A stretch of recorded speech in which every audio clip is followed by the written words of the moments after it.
Okay, we're streaming. Streaming.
Okay.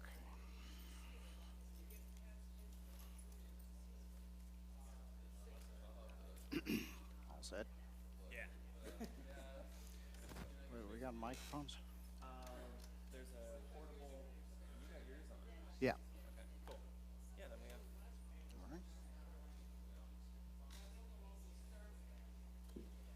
Oops.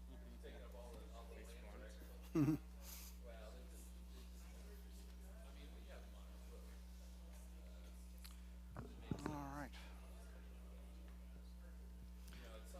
Would you come forward a little bit?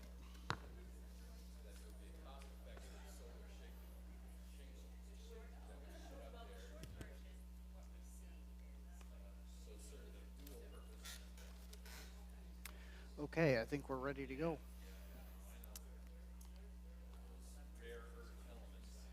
Okay. Welcome, everybody. We're going to get started here. Good morning. You can hear about Phil and Teddy's excellent adventure. And why don't we pray and we'll get started here. Father, thank you for bringing us here on this beautiful morning.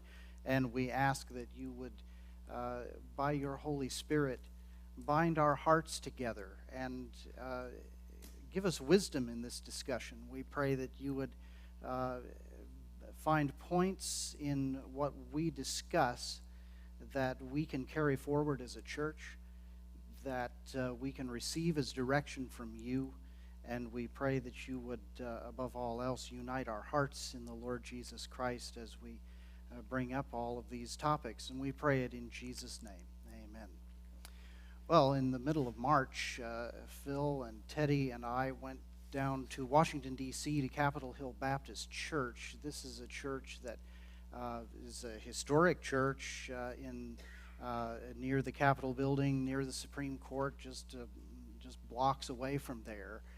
And it has had historically a big impact on Capitol Hill, and it had glorious days, especially in the early 20th century. But by the time Mark Dever took it in 1993, it was in serious trouble, and the buildings were in serious disrepair. The congregation had aged, and it was just really lacking direction. And so very quickly in the years following, Dever and a number of leaders that he brought, both lay and staff, really led a complete revitalization of that church. And it has a number of commitments to it, and we're going to talk about some of those, but they meet in one service. They have about 700 people, members of the church, and they have about 25 elders. They have quite significant pastoral staff, and they are now publishing quite a lot of books. Every year they're coming out with more books, and so it has become a model, and it has become the center of church planting movement called 9 Marks. And so they've been doing church planting not only on the East Coast but around the country. And so Phil and Teddy approached me on the weekend that I was candidating. They had already signed up to go to this weekender where you can go in and you can watch the operation of the church, interact with the staff, go to workshops. But it's an unusual conference in that you actually get to see the church operate from the inside. It's not just presentations of what we would like you to see and know and all of those things. So they asked me if I would be willing to come, and I said yes, and so we went and had an excellent time. I'd like to begin just by having you two describe what did we see. First thing we saw, Teddy, was an elder meeting. The Thursday night we got there. Tell us about that. Yeah, so the elders meeting, it was interesting. So the 25 elders were sitting around in large tables, and the attendees of the conference were sitting around and in the balcony so that we can just view what they were doing. And to explain their elders meeting, they meet about on average 20 times a year, every other week. And 10 of those meetings are member care meetings, and the 10 other meetings are issues meetings. And so what we saw that day was a members meeting. And in the members meeting, they talk about their members. So they have an alphabetized list of the members of that church. And I think when we were there, I think, let's take an example, so last name J to T. They would talk about each member, each household, and pray for each individual member of the church. And it was interesting, if somebody brought up a name, at least one of those 20, 25 men had a conversation with that member in the past week or in the past month. And so I think it showed a culture of care, a culture of shepherding from the elders' point of view. And they also did other things. They discussed some of the business items. They also discussed a chapter of a book that they were going through as a group of elders. And like Pastor really mentioned, they have about 775 members, and this is not including attendees. And so if you remember, you were really taken care of and cared for. And that was neat to see how they did it as a group of men. And they had both staff elders and lay elders. And we were there from 7 to 10, and they were not done yet. I think the next day we found out their elders meetings are quite long, which I hope we don't do. They go from 7 to 11:30. I don't know how they do it, but they meet every other week. And that was a little bit of a gist of how they did it. So we also attended some worship services here. Teddy, or who are you? Phil. To tell us about the worship services that we went to. Yeah, the worship service was well, I mean, I just remember the elders meeting the first night. It was just like a room full of 180 of these weekenders, and we opened by singing "Holy, Holy, Holy," and it was just awesome. Like, everybody was singing really loud because I think everybody was really excited to be there. Mm-hmm. But the emphasis on voice and worship as a group, as like building up the body, was like evident right when we got there. And then it was a couple days until, I don't know, it was like we got there Thursday. And then Sunday, for Sunday worship, it was very similar. The church is, kind of similar to Bethel Grove's structure. It was really interesting. You could see there was like the old church and then the new church. And the pulpit of the pastor was right in the center. But they had 2 balconies on either side. And it was just full of very diverse body there. Mostly, I thought it was mostly young people there, but the singing was very simple.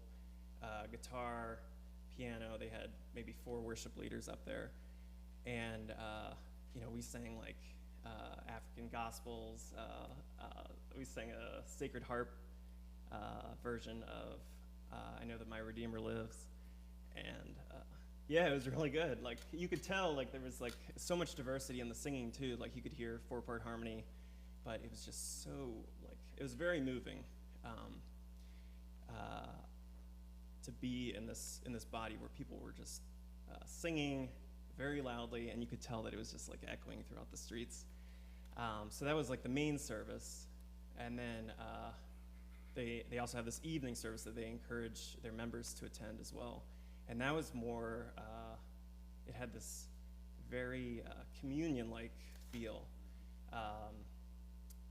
You really felt the benefit of being a part of a body.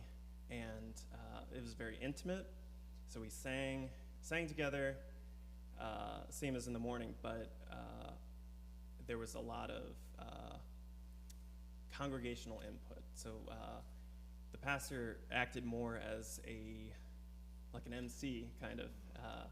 They would bring people up to make announcements, but right when they said they were going to bring someone up for an announcement, the pastor would say, and whatever, he'd pick somebody from the crowd and he'd say, now you're going to pray for them. And so they'd come up, do the announcement, have someone else do their announcement, and they would just kind of assign people to pray. And then at the end, the congregation would pass the mic and they would do this like congregational prayer. That was pretty cool. It was really awesome to see that aspect of the community. Yeah, it was like a survey of everything that was happening in the congregation. They had two women talking about witnessing in their workplace being the federal government. And so we prayed for them, and it was an amazing evening. Yeah. So thoughts on that? Yeah, and it was not like a traditional Sunday morning service, the evening service. The sermon part was just 10 minutes, and it was more of a devotional, but it was tied into the morning service. The message of the evening service sort of tied into the morning service, such that the members would have had to come to the morning service to sort of understand the components of the evening service, which I thought was very interesting. Thank you, Phil. And so you described the evening service as intimate. It was as intimate as it could be with 600 people. Right. But it did feel intimate. It feel like they knew each other, and they knew what was going on in each other's lives. They have really built community there. So what were, let's see, Teddy, what were some of the workshops that you went to on Friday, Saturday? On Friday I went and attended a workshop on missions and how their church does missions. And on Saturday I went to Phil and I went to the children's ministry workshop. It was very interesting how, and I think very noteworthy how they did missions.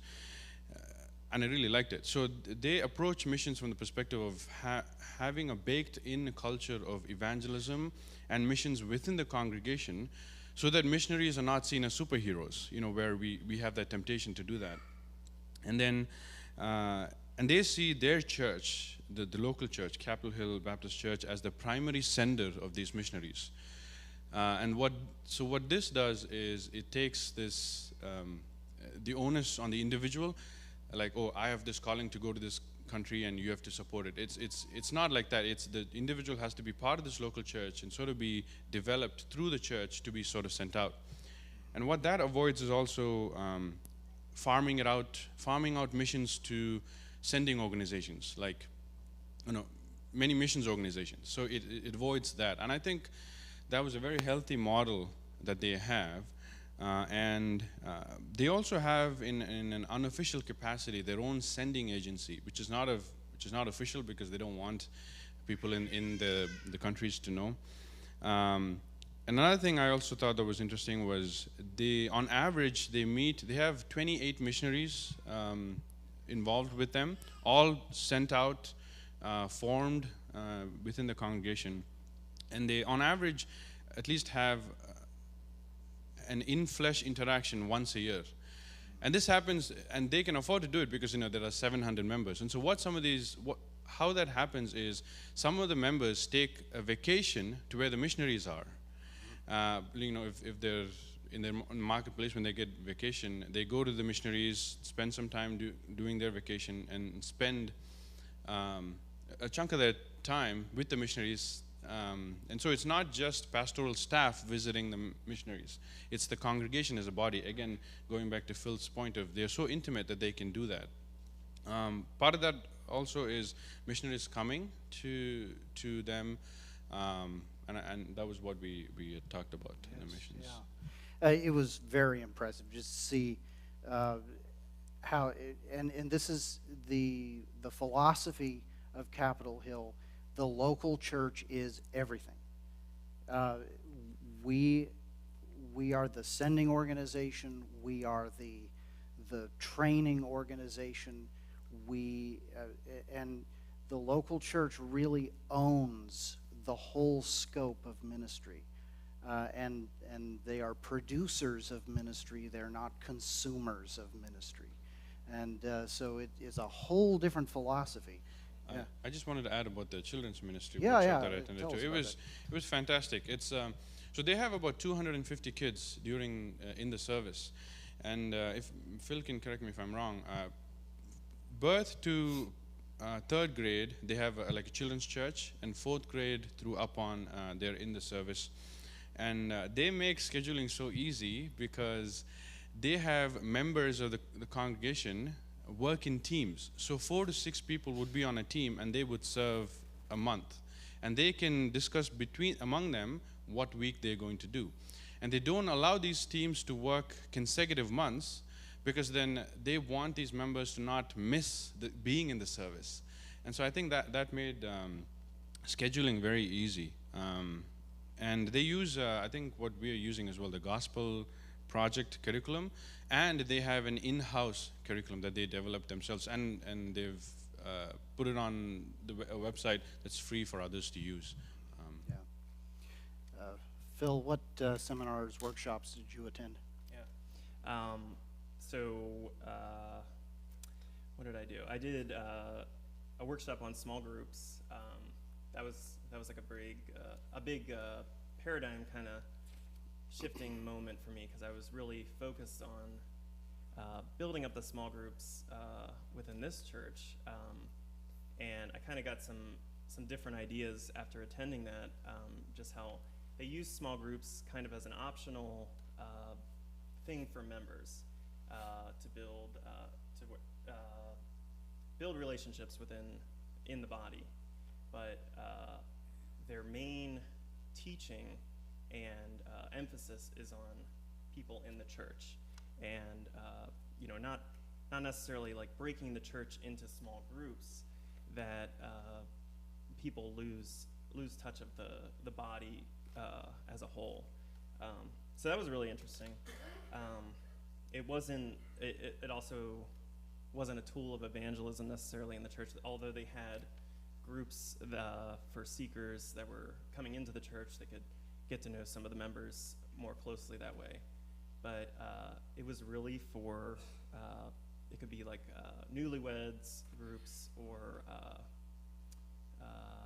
new Christian small group. But they were kind of like they were watched over kind of by the elders, and the main teaching and learning was done through these core seminars in the church, and that was exciting too. So they have all these core seminars that they run scheduled throughout the year. So they'll always have these courses. First half of the year they'll have, I don't know, I wrote some down. It was like Bible overview. They go through the whole New and Old Testament. They do systematic theology, explaining Christianity. They do their covenant, baptism, just different topics. But they would be ongoing and running throughout the year. So basically, if you attended there for 7 years, you could have taken all the classes at Capitol Hill. But it was a way of the way the church continually encouraged discipleship. And by attending these classes, you learn more about what you don't know, and you eventually start teaching these classes. So they're set up very, they have their lecture format, so it would be easier for somebody to pick up and teach the class the next, I don't know if they did like school year seminars or something like that, but it was like, it was easy for two folks to teach a class together, and one would be kind of the veteran, and the other one would be the novice, and they'd basically be discipling each other while discipling the members of the class. So that was really exciting. I got to look through some of their courses. And these course seminars happen at 9:30 on Sundays, and then 10:30 is the service. Yes, yeah. So we did do one of the actual classes on the Sunday morning. So we were there early, and we just sat in on the missions. So we got some insight for the missions class, but we could have attended any of these classes that they have. And what was also cool is that before the classes met, is all the teachers came up and just gave an intro of what their class was, and then people could come up, and you could switch each class every week, but each teacher was kind of like campaigning for their class each Sunday. Oh yeah, they were selling it. Yeah, And it was both not just theology classes, but also practical theology classes. So they had course seminars on parenting, course seminars on stewardship, and things like that. So I think it's getting, like Phil mentioned, over a course of 7 years, it's more than getting a seminary class, a full-on seminary class. Yeah, it was very impressive. Now, Phil, the adult education piece of this was very important to you. I want to shift to big takeaways here. What were a couple of your biggest takeaways from this weekend? Oh, biggest takeaways. Okay. The biggest takeaway was definitely the focus on discipleship. So whether it was the neighborhood, new members, members within the body, or even like these weekenders coming from around, the purpose of 9 Marks seems to equip other churches, their members, and people within the community to actually experience the gospel, what the kingdom is like on earth. Just seeing a vibrant community, that was a huge takeaway. It was really awesome. Yeah. It's powerful. Yeah, that focus on the neighborhood was really telling too. The pastors all live in the neighborhood. The church owns like a whole block of, and they have built, my impression was they had built apartments around the church. So missionaries come home, they're staying on the church property, and they're able to interact there. But the elders, pretty much they all lived in the neighborhood. My impression was if there was a group of people didn't live in the neighborhood, they'd go plant a church and send elders out to plant a church in that other location. So, the emphasis on discipleship was so strong. You were talking yesterday about that adult education thing almost being a pipeline for leaders. For leaders, yeah. It just, you could kind of sense it. It was, they really said that, people don't feel like they're ready to teach, but giving them an opportunity where they have a format of what somebody's used before. You don't have to start all over. It kind of brings the confidence, but it also helps the teacher understand the topic that they're teaching and become more passionate about it, and just encouraging others. So,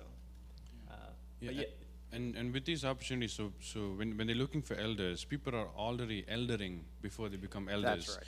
People are already deaconing before they become deacons and deaconesses. And so these adult ed opportunities, or adult ed things, create opportunities to pick out people like that. Yeah.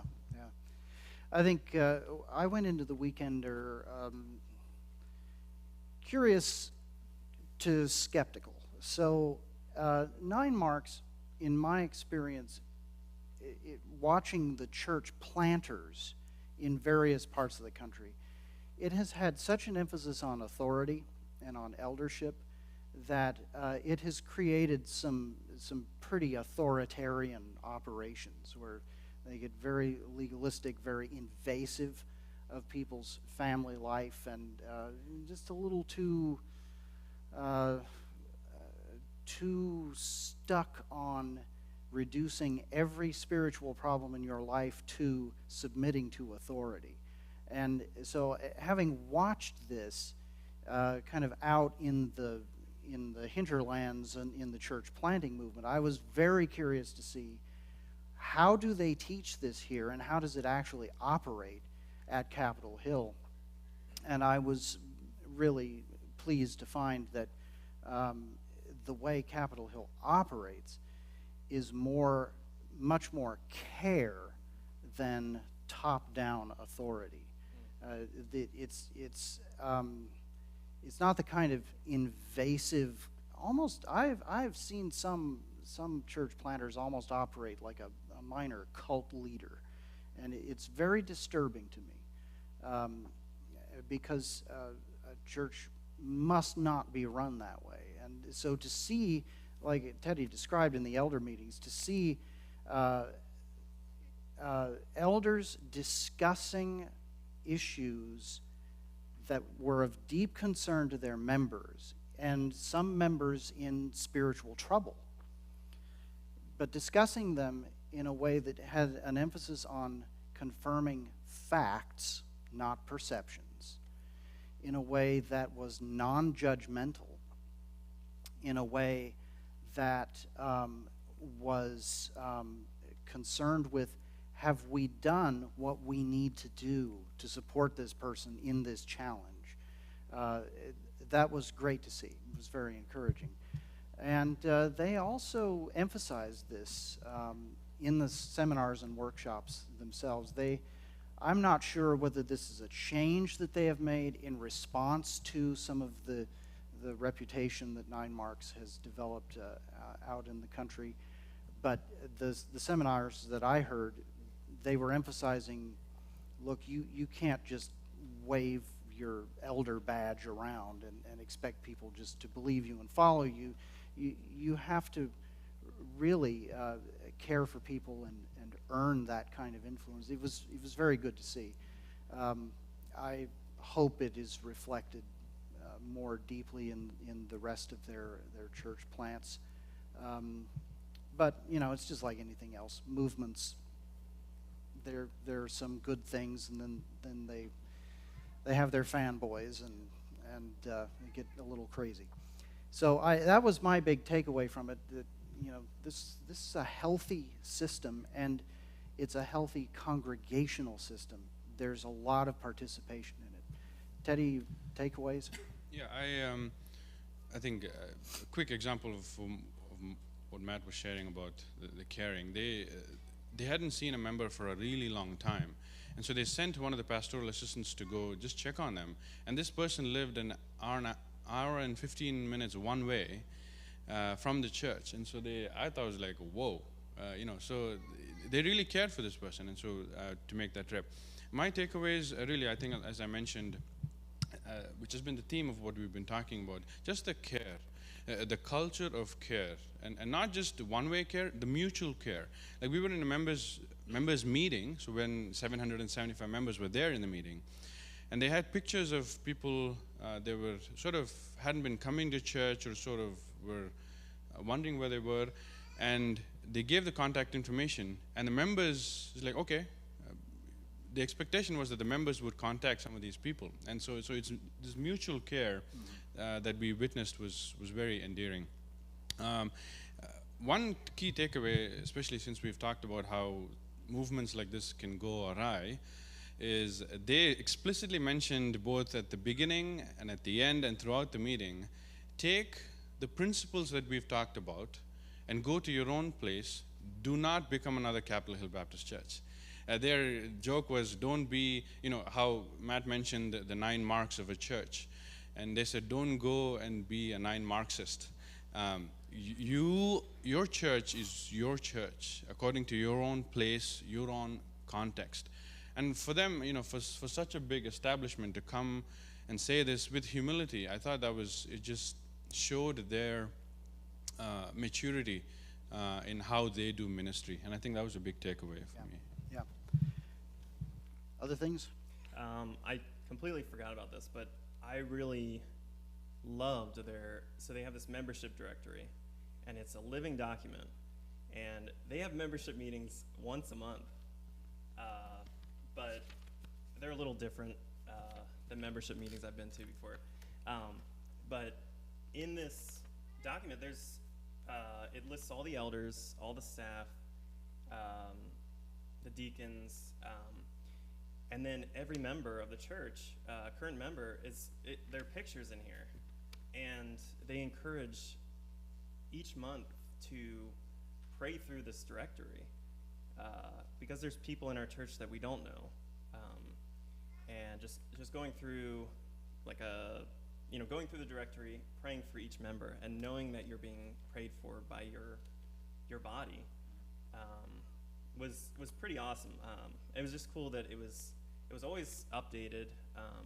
You could reach out to people when you hear prayer requests in church and you don't know who that person is. You can actually reach out to that person very easily.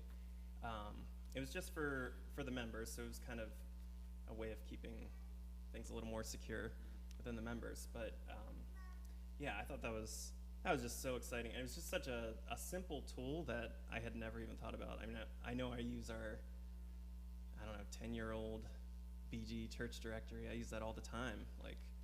But something that's updated, has their church covenant in it that, and on the front of it they always say what they're praying for this month. So this sample that they gave us, it was elders, the children of Capitol Hill members, and then the supported workers. So every month that would change, but it was just a very simple tool, and I really liked it. Yeah, their pictorial directory, they just produce it cheap, and they just send it out, and it's always updated, and something that we think would be pretty important. So a conference like this, we wanted to report back to you because you supported this journey, and so we wanted you to know some of the things we found about this. But this is also something that we need to be doing more of. There are lots of different operations out there, lots of different ministries, lots of different philosophies of ministry, and I think it would be very helpful for us at this point in BG's life, where we're turning in a new direction and we're wondering, what is that going to look like? It's very healthy for us to go out and just take in some of these things and say, well, this seemed really to apply to us. These other things, not so much. I had, frankly, a terrible weekend because I was one of the oldest guys there.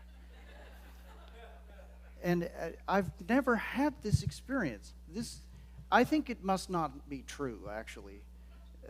I think there are just too many people younger than me. But anyway, I'm not sure how I ended up being. Yeah, well, Matt really didn't have to go, but I had booked this conference about a year because they host about 180 people from all around the country and all around the world. But of course, we want to take our lead pastor. He just ended up being our lead pastor, not in the 30s, but in the 50s. So it's funny because he actually won the award for having preached the most sermons. And so he was the only guy standing at 1,500 sermons, and everybody was like, wait, how old are you? I thought at one point, Mark Dever was going to say, okay, you're preaching tonight then. Yeah. And it's interesting, actually, folks knew about our church, and folks knew we were... there's a Cornell contingent right there in the church. Actually, one of their elders is a Cornell graduate. He wants to come back and talk to us at some point. He's being seminary trained right now, and he's a lay elder right now. Yeah, when I was the last man standing for the number of sermons preached, Dever asked me, where are you from? And I said, well, I just took a church in Ithaca, New York. And he said, oh, Bethel Grove? So they know about us. And it. I think it's a good thing because they get our alumni out there. But tell me something that you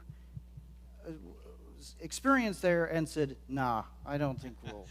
Yes. So towards the end of the conference, so they meet as a staff Sunday evenings for hour and a half, 2 hours to review this service the whole weekend.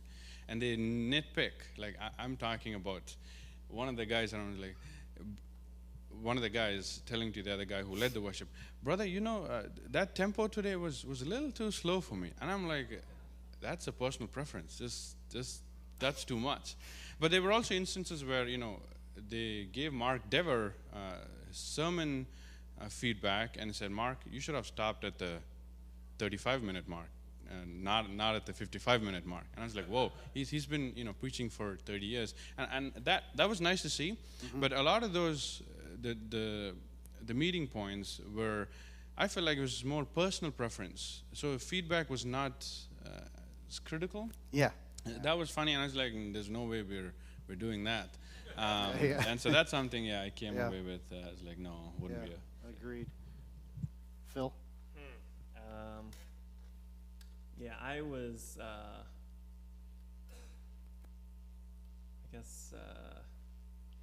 guess it, separate from the actual church, but the conference, it seemed to attract some very, I don't know, people that really, just go ahead and say it. Yeah, I don't know. There were a lot of Baptist folks there, and I felt like I couldn't have a real conversation with them. Most of them. First couple days, I identify with something they said in like a testimony or something, and then I talked to them, and they were just trying to find out why I wasn't saved or something like that, or what was wrong with me. So I couldn't really have personal conversations with some of the folks attending there, but it definitely relaxed. So I think conferences like that, you kind of get this, especially like a conference full of, it was all men too, so it was a lot of testosterone in the room. First couple days, everybody was finding their place, but that calmed down a little bit. It was a little intimidating there because it's a church of prospective people becoming leaders for their churches, and that we're going to be sent out. And I don't really feel that's where I'm at right now. I was inspired, and I'd like to keep growing that way. But man, it was intense. Some of the people that were coming from these churches all over the place. So. Yeah, this is the center of Reformed Baptist ministry in America. These are Southern Baptists from the Calvinistic line of things, and there's a culture in there that I don't like. It's annoying, it's off-putting, and it kind of goes along with the authoritarian thing that I was mentioning a few minutes ago. I sympathize with Phil. I go to these things and I just kind of sit there. So what do you do? And get other people talking, and then I don't have to reveal. Yeah. Right. Yeah. So good. I think there's one issue that I want to talk about briefly, and then we'll get to some of your questions for us. And that is the very important issue of membership. Membership is foundational to everything that they do. That sense of commitment, that two-way street. I am committed to the church is committed to me. And this is a very countercultural idea today. Some of our West Coast compatriots who had flown out from California and Seattle and those places, I sympathize with those guys because they're up against a culture that is very flippant about church attendance, very flippant about church relationships, and people ghost churches. They just take off, and they don't say goodbye. They don't feel a connection to the people they're worshiping with and ministering with. They're consumers. And I would just tell you that you are developing that culture here in Ithaca. You've already seen this movie, and it doesn't end well. And so this idea of membership is a crucial piece to discipleship. There is no church life without commitment. And so we have to recast what that commitment looks like and how we give that commitment and how we receive it and teach people to give it as a two-way street. Because when you watch people just flip from church to church, you're basically watching people go onto vending machines and picking out what they want, and they're basically headed for shipwreck. And you see it over and over and over again.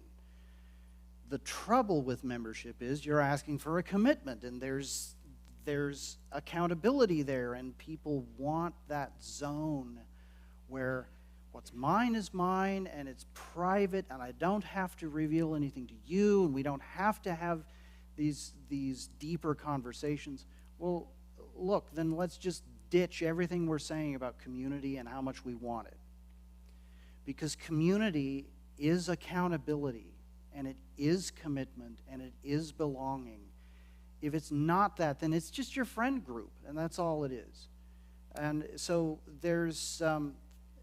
I'm raising that just as a way of saying this is a very important concept. It's the key to congregational church life.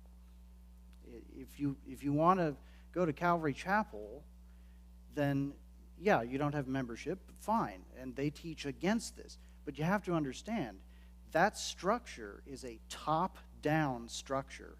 What the pastor says goes, and what he says comes from Chuck Smith, even though he's in heaven now. It's coming from somebody else. But it's centralized, it's top-down, and there are no options. There is no deliberation. You're just coming and receiving. In congregational government, which is what BG is, the congregation is the center of ministry. But you can't be the center of ministry without commitment. So, thoughts on this before we open it up for questions? I guess I didn't know how valuable membership was. I was baptized here and became a member, and I just thought that was what you did, but seeing the actual benefit of joining a church, like right now, I guess I kind of have a new understanding of, like, knowing that I'm a member of this church. I know that I have people praying for me. I have a support network. There's people that are concerned about my spiritual growth. And if I disappear, people are going to talk. I don't know, like, how I'll be pursued or whatever at this church. But seeing how it plays out at Capitol Hill, it's very evident that the members are cared for. Like, seeing that in the elders meeting, that, like, our primary role as elders is to shepherd the sheep. Yes. Like, and I think if we kind of, like, get that changed in our mind, that we're not joining a country club where, whatever, we can use the church for parties and events and stuff like that, that's great. But that your church is your family, and you're going to grow and you're going to experience the kingdom through membership. And membership just has been soiled. Like you're with them or whatever. You're joining this club, but it's very different in a church sense. Membership is a way that we can keep track of each other as a family structure, because we're a lot bigger than just a small family, but we are still a family. So. Yeah, well said. Any thoughts on this, Teddy? Two quick thoughts. I think it's very critical, like you've mentioned, Matt. But I think the fear we have with membership is because we have certain misaligned, preconceived notions of what membership is, and so we're not able to have that conversation on the same page. And the other thing is, I'm thinking along the lines of, I think having the fear of, even me, having the fear of being an inconvenience. Yes. When you're part of a body. Like, I think we need to get away from that fear of either me being an inconvenience to Phil, or Phil being an inconvenience to me. In a family, you're not an inconvenience to anybody. And so we have to build a culture, and I think membership looks different. I bother Phil all the time, and so, it's okay. It should be okay. I mean, not to an unhealthy point. I'll say that there. But I think, building that atmosphere is what we're sort of talking about, I think. Well said. What questions do you have for us, Jason?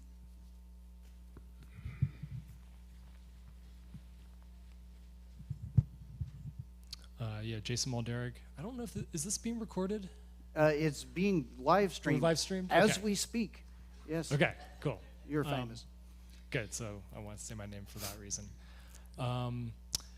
You were talking about the emphasis on membership, and Emma and I were just talking amongst ourselves right now and kind of realized that in light of the topic that you just mentioned, how in the Ithaca area there's being a building up of a consumer Christian culture, I think one big reason why that is the case, and probably will maybe subversively always be the case, is because of the intrinsic transient nature of this community. There's flux in and out of people.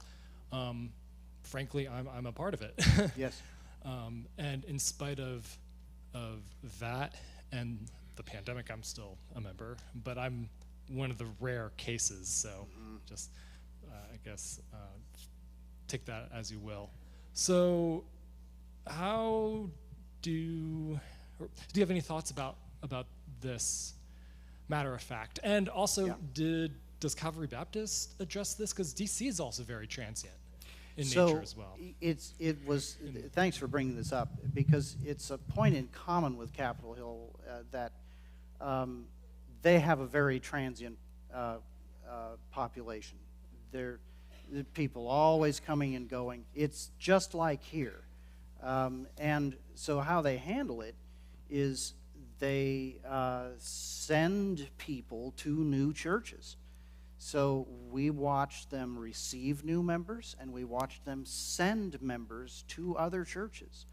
And so that there is a point of reference, and to where we're saying, bless you on your journey, kind of like we did a few weeks ago with the Simonons, saying, we are going to miss you, bless you, but it's really about that kind of just not letting people disappear, but saying goodbye and maintaining that commitment even in a goodbye.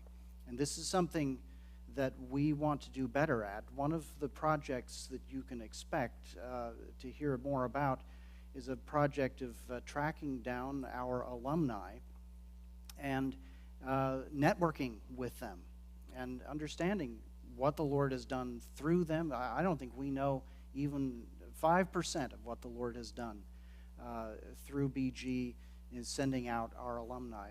So that's part of it, something that is happening right now, or maybe finished. Linda put together an Excel spreadsheet of the people who have left BG over the last 3 years or so. What's that? They fill a parking lot. Yeah. And so the leadership team is contacting them. And it's quite a job, but we are reaching out to them just to say, do you have a church? We would love to have you back. If you do have a church, bless you, but we don't want to just let you disappear. So this is going to be an increasing value. Yeah. Yeah, go ahead. Oh, well, just like the membership thing at Capitol Hill, it wasn't about numbers either. Like, I mean, they had numbers there. People would drive just to go experience the church, which I recommend everybody goes and takes a church vacation down there sometime. It was really an awesome experience on Sunday. But the membership, you could be a member there as a student or as a, I don't know, government worker of some kind. But they want you to become a member because they want to know you, and the purpose of membership is to disciple you while you're there. And during the membership meeting, they would talk about, when they were ending somebody's membership at their church, it was because this person moved away, they found another church, or they give the congregation an update on where they're at. Like, they found another church, they haven't joined yet, but they're still looking at understanding what this church is about, but they're hoping to join, and we're sure that they found another church family to be a part of, and we're happy for them. So they let the congregation know about that. So it's not like you become a member and then you're expected to be here forever. It's like you become a member because that's a great way to grow as a Christian, to be a member. Right. However short time it is. Other questions? Rick, and then Jonathan.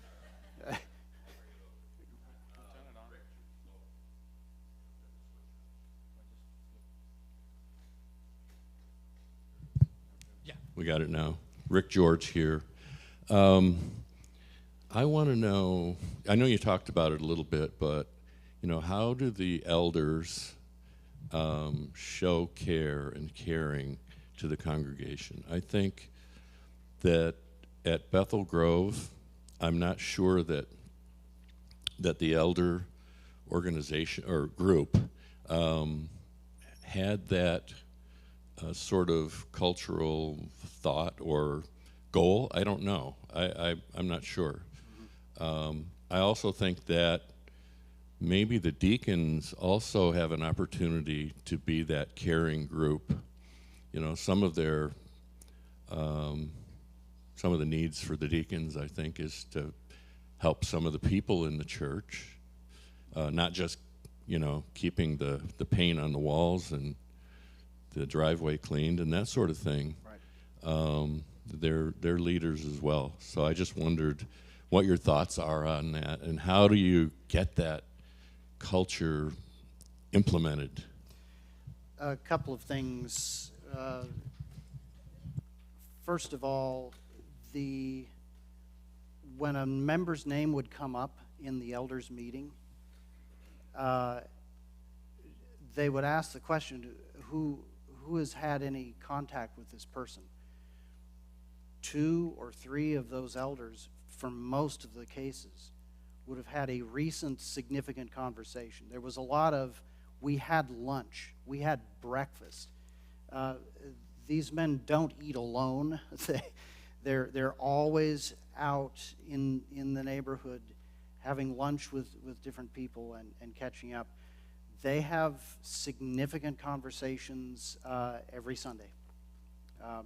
Mark Dever would frequently say, I talked to them about that, or they came and talked to me about that issue last Sunday. And so how do they create that? They bring in elders who are already doing it.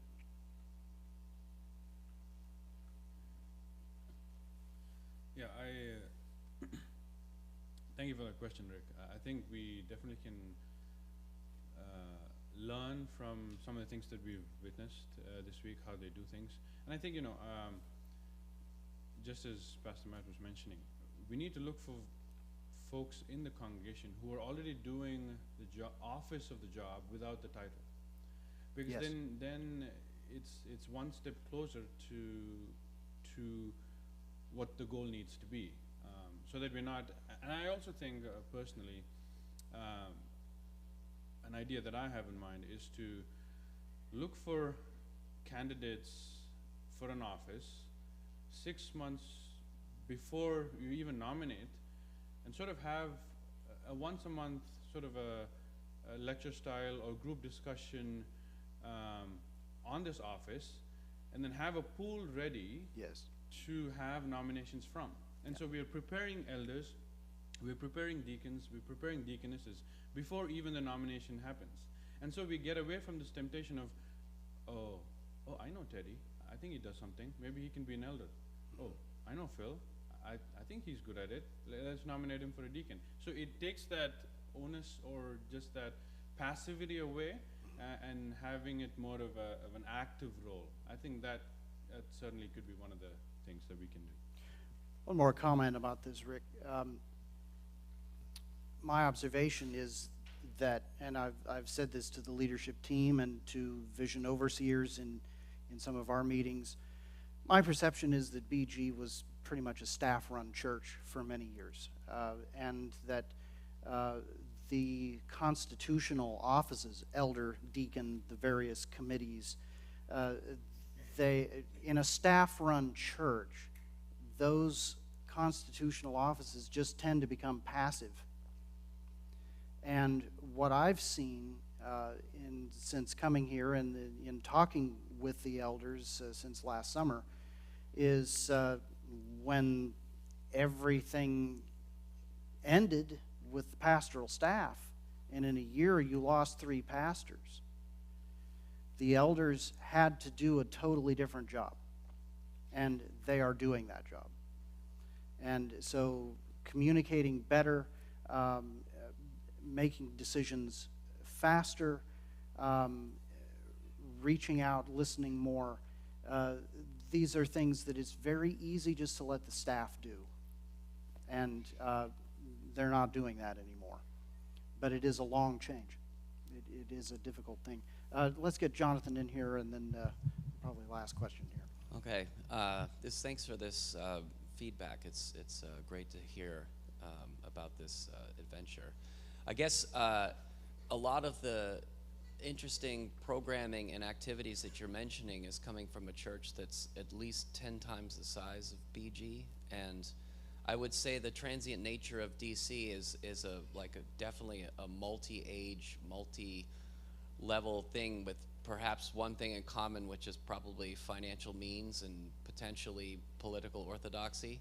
So I would say there could be a lot of challenges in extrapolating some of those models back here in terms of thinking about what we pursue in terms of growth, because it's going to be maybe more college students or young families, and the strategies to bring those in are very different than maybe people who are very focused on the particulars of somebody's statements of faith or whatever. And so I hear some challenges in thinking about a membership focused element versus a gathering focused element.